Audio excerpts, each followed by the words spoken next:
Hi, in this video, we're going to take a look at how we can deploy our web applications with automatic HTTPS certificates issued by Let's Encrypt and automatic renewal using Cyclops. It's going to be easy and just take a few minutes. So here I am in my Cyclops dashboard, but in case you want to follow this guide on your own pace, it's always available at our documentation. It's at cyclops.io/docs. And here you can go over to guides and just click on deploy auto-renewable HTTPS and just do the whole thing at your own pace. I'm gonna follow this guide as well in this video because I don't remember all the settings by heart and I don't have to. So let's get started, shall we? So let's start with the preparation here. We're going to need a server running Linux, a public IP that can be used to access the server. I'm going to need a domain name in my control and set a DNS-A record and point it to my server I created above. And I'm going to need SSH, HTTP, and HTTPS traffic allowed to my server. So let's get started with that very simple thing. So here I am in my cloud provider's console. In this case, it's Hedgener, but it could be any cloud provider you would like and you can use. As long as you can connect via SSH, HTTP, and HTTPS, it should be fine. So I'm going to click on Add Server here. I'm not going to change anything. I'm going to prefer Ubuntu 22.4 for that example. And I'm going to pick here the smallest server I can. There is no reason to buy anything bigger. Just get my SSH key and just name this Cyclops auto-ssl. All right. And I'm going to create that. And okay, I already have the public IP here available. So I'm going to move on here in Cloudflare where I manage my DNS records. I have that domain, which is picacid.com, which is for me. And I'm going to create the Cyclops auto-ssl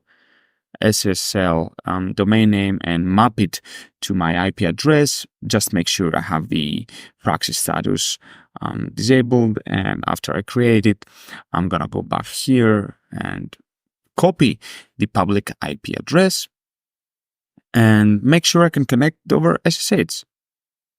Moving here to my terminal and typing SSH root at that IP address. Let's go.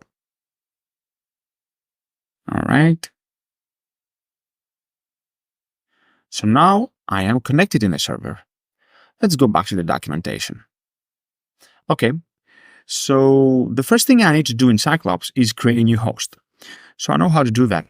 I'll go here and I'll go to inventory and I'm going to click on that Add Host button. And now I'm going to copy this command to the clipboard and run it on my server as the documentation instructs. So all this is going to do is it's going to register this server on Cyclops so I can use it to deploy my workloads later. And it's also going to validate and verify that Cyclops can successfully connect over the SSH protocol to my server to deploy my workloads. All right.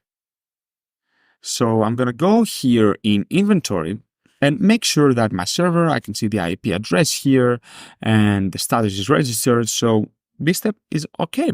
The next thing that we need to do is go and create our services.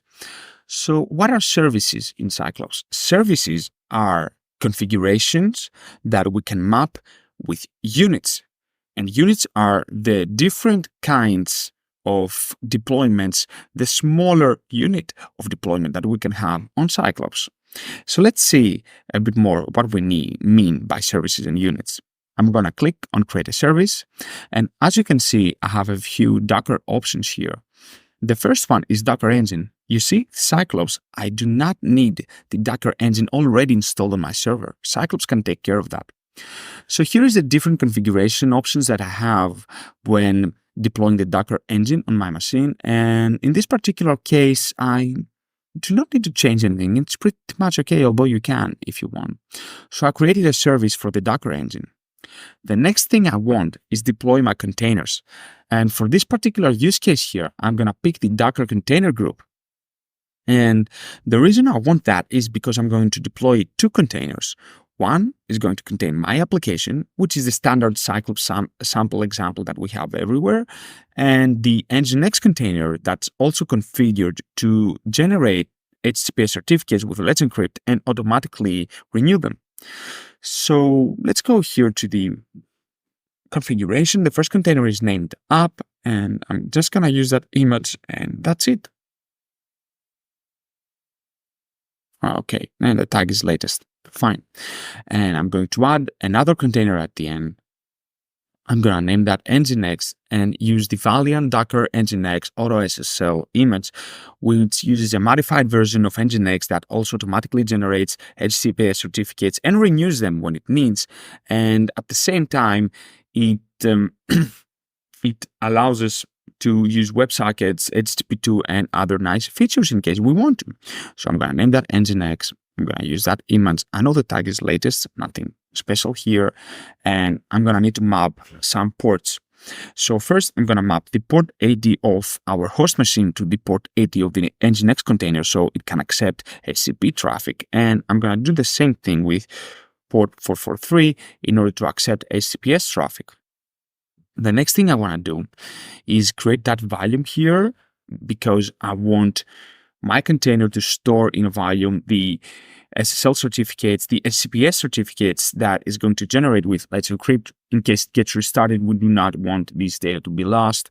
And finally, I need some environment variables.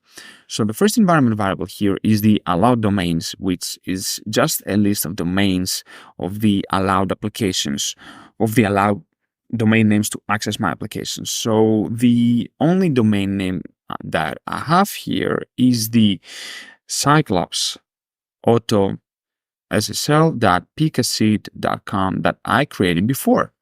So I'm adding this, and there's another one which is called sites. And what this does is, let me copy and paste here. It maps domain names to containers. So I'm going to map the domain name that I created before to the container named app. I named it app before, as you can see here, and to port 80, because I know that this container listens to port 80 internally. So that's it. And I'm just going to save my changes here. All right. So what's the next thing that we need to do? We're going to create a stack. A stack is a stack of units. Is one unit is a template on a particular stack of an application that we want to deploy, and I'm just going to name that Cyclops auto-ssl. Just a typo here. And I'm going to add my units. So first, I'm going to add the Docker engine because it needs to sit in the bottom because it's the first thing that's going to be installed since this is a stack. And then I'm going to add a Docker container group because this is the unit that we use to deploy multiple containers at once. And the next thing I want to do is create a setup based on that stack. But what is a setup? A setup is the configuration of that reusable stack, is the combination of that reusable stack with the services that we created before or with any service that we want. And finally, we pick up a server or multiple servers where we want to deploy that configuration. So now I'm going to click deploy. And what is going to happen is that Cyclops is going to connect using SSH to my machine and first deploy the Docker engine because this is the first unit of a stack sitting at the bottom with a configuration that I added with my service. And after deploying and make sure that the Docker engine works, it's going to deploy the two containers that I wanted to deploy, which is my web application in a container named app, and then is the Nginx server exposed through HTTP and HTTPS and also accessible through HTTPS, generating the HTTPS certificates on the spot and renewing it when it's time. So we're just gonna be a little bit patient for this to be completed here. It's just gonna take a few more seconds.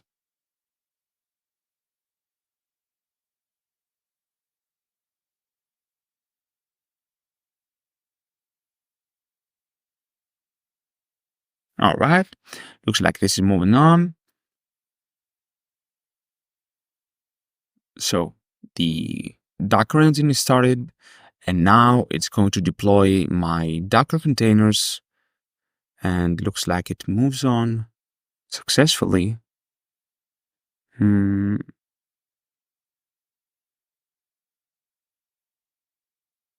Okay, so the first container ran, and now it's running the second container, which should be the nginx container, and that should be it. Yep. Everything ran successfully. So now my servers should be running both my application and the nginx proxy from that can also generate and renew HTTPS certificates. So shall we take a look? So as you can see, we visited our subdomain here, which is cycleops-auto-ssl.pkseed.com, which is the one that we created at the beginning of this video. And the HTTPS certificate was created automatically. As you can see our application here, and everything works. So that's it. And thanks for watching.